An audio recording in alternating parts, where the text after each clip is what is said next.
"Let there be cheese," cried the cheese monster, and lo, there was cheese. Good evening, everybody. This evening I have Petit Munster for your enjoyment.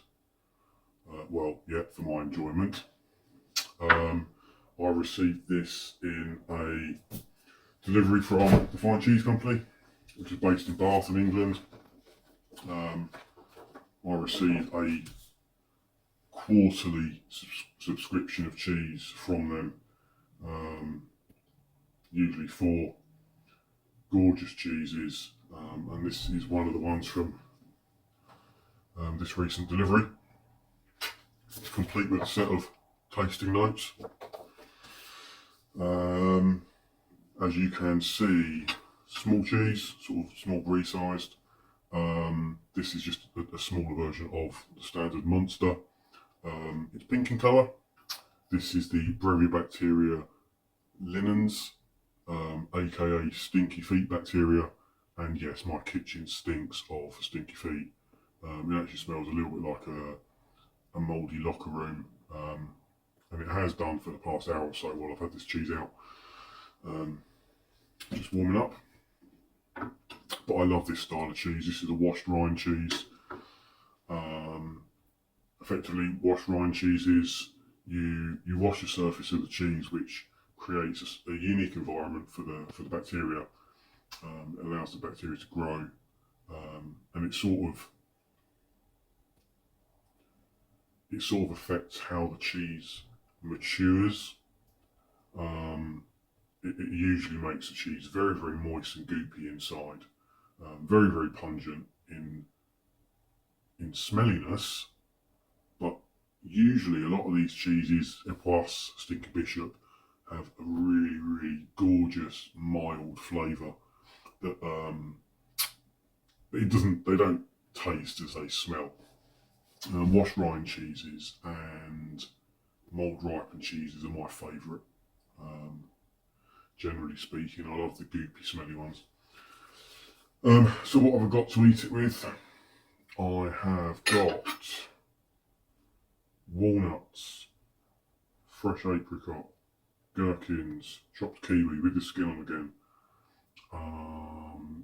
dried fig. I've got some pepperoni style Italian sausage, got some sliced pear, I've got a little bit of honey left. I'm not going to have all of this stuff, just going to try bits and pieces.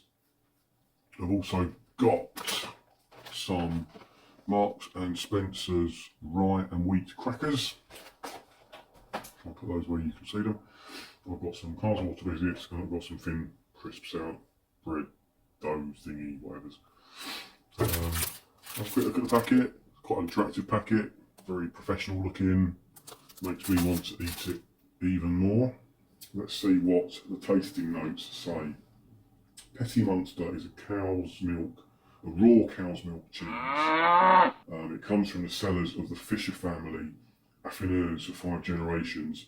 Their maturing rooms can be found in Bebelheim, a small wine-producing town at the foot of the Sonnenglas Hills. Presumably, it's Munster cheese, so it's in Germany. Cheeses are produced in the area between Alsace and Lorraine from the milk of the cows from Vosges, don't know, and arrive at the cellars young and without coats, i.e. none of this pink shit. Here they are carefully tended by the experienced affineurs who wash and turn them until after 3 weeks they have taken on a subtle orange hue. This regular washing not only changes the colour of the surface of the cheese, but it also breaks down the interior, which leads to the cheese's smooth, supple and yielding texture. The washing also contributes to the flavour of the cheeses, which is complex, savoury, sweet and tangy, with a final note of spice.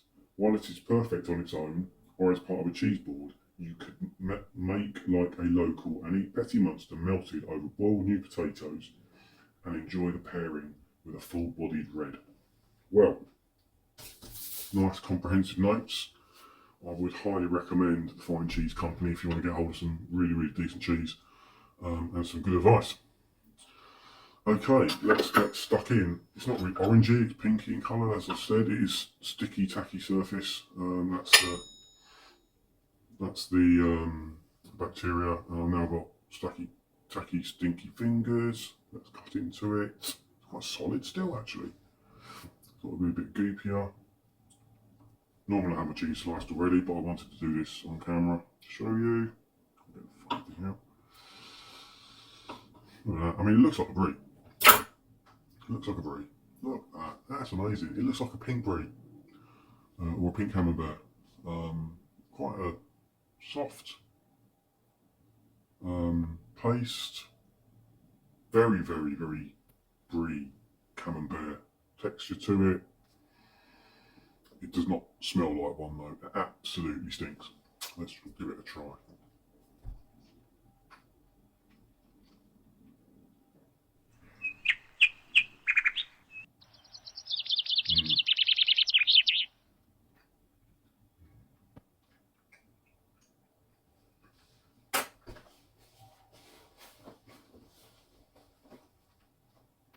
If you like eating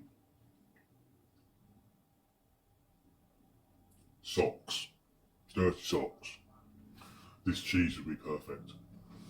It's actually got a really interesting texture flavour combination. There's a definite difference between the rind and the paste. The rind is kind of rubbery in a weird sort of way. It has its own unique flavour because of the bacteria on it. The centre of the cheese is very much like a brie in flavour and in texture. It's an interesting one. I've never had a washed rind cheese that reminds me so much of a mould ripened cheese. It's really, really interesting. I'm going to have another bit and then I'm going to start eating it with crackers. I'm going to have another bit just because I like it.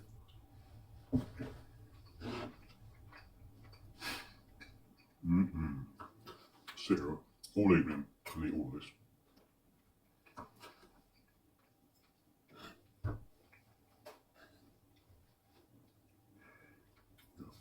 Damping out.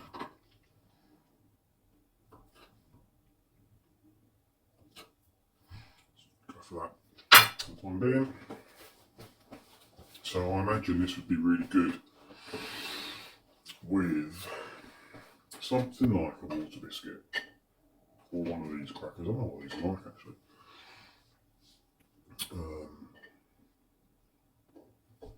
And probably something kind of fruity, perhaps.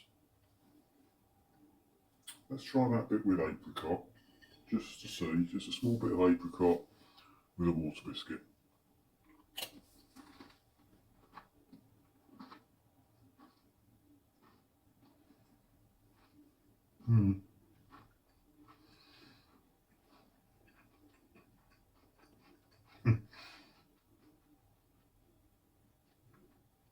That's not bad at all.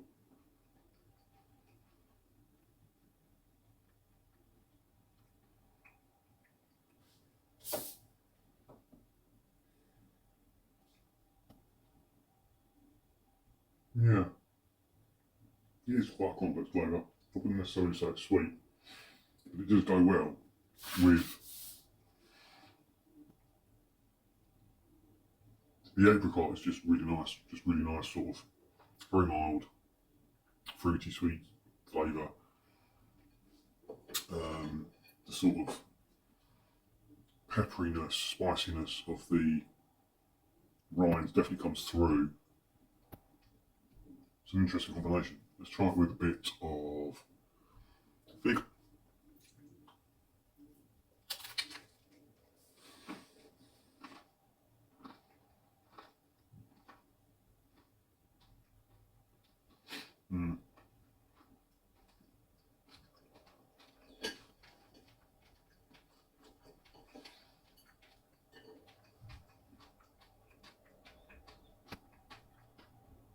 That's okay, but the cracker ruins that. I'm just going to try it on its own with the fig.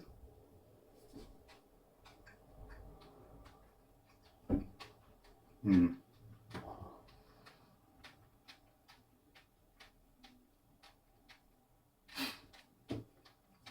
Mm. That's really good. That's really good. So, because the cheese is so just soft and smooth and silky, um, the bite in the fig really complements it. And again, it's just got a very mild, sweet, sort of fruity sweet flavour. And I've said this before, the rubbery skin and then the almost caviar-like seeds, chia seed kind of centre, it just gives it that little crunch and it works so well. The cracker is, these are expensive crackers. They're fine, they're nice, but not with this cheese. Let's try just with a bit of walnut.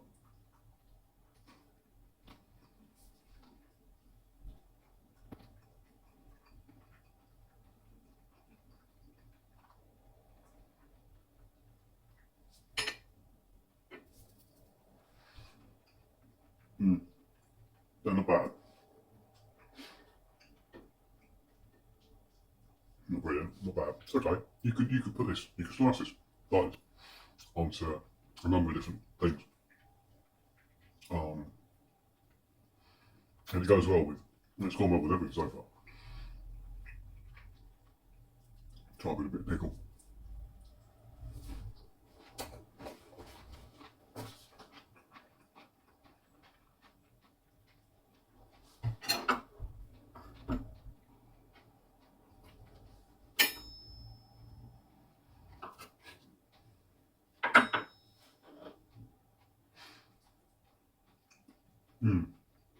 That was bad either.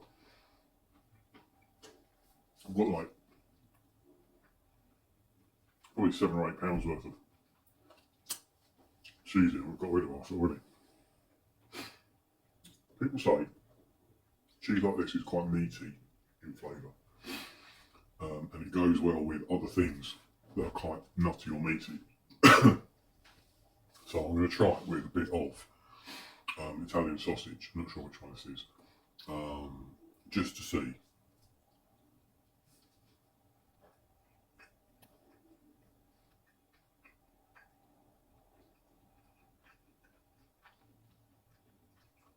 Mm.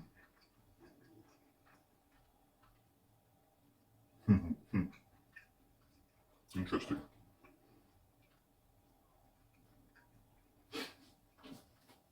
So again, the sort of chewiness of the pepperoni or whatever it is, salami, does complement the texture of the cheese. Ooh.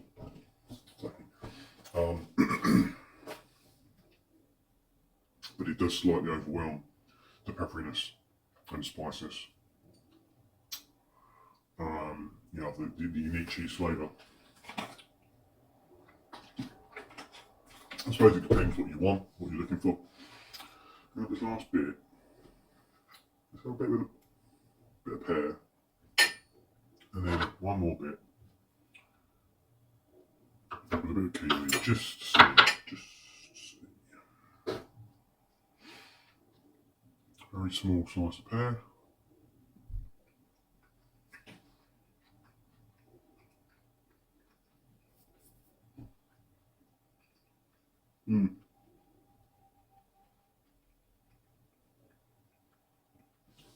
That works surprisingly well. It's quite interesting. Again, because the pear's a very mild flavour, fruity sweet. It doesn't really ruin the flavour of the cheese, and you still get the full texture, smooth, almost melting silkiness.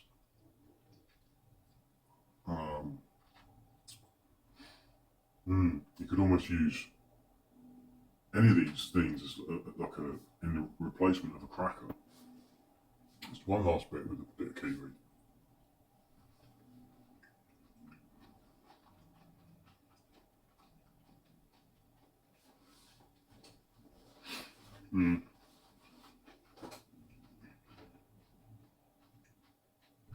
Not really, nah.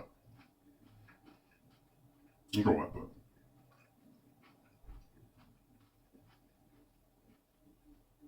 nah, slightly too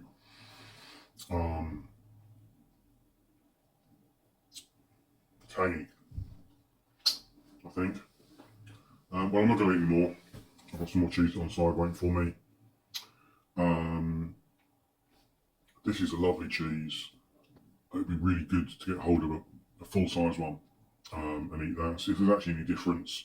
See if the sizing makes any difference in maturation and stuff. Lovely cheese. You could probably just have it on a cracker plain. Absolutely fine. But I'd recommend it with a small wedge of apricot or even a small wedge of pear, all wrapped in a piece of salami. Excellent. Catch you next week. Nom, nom, nom.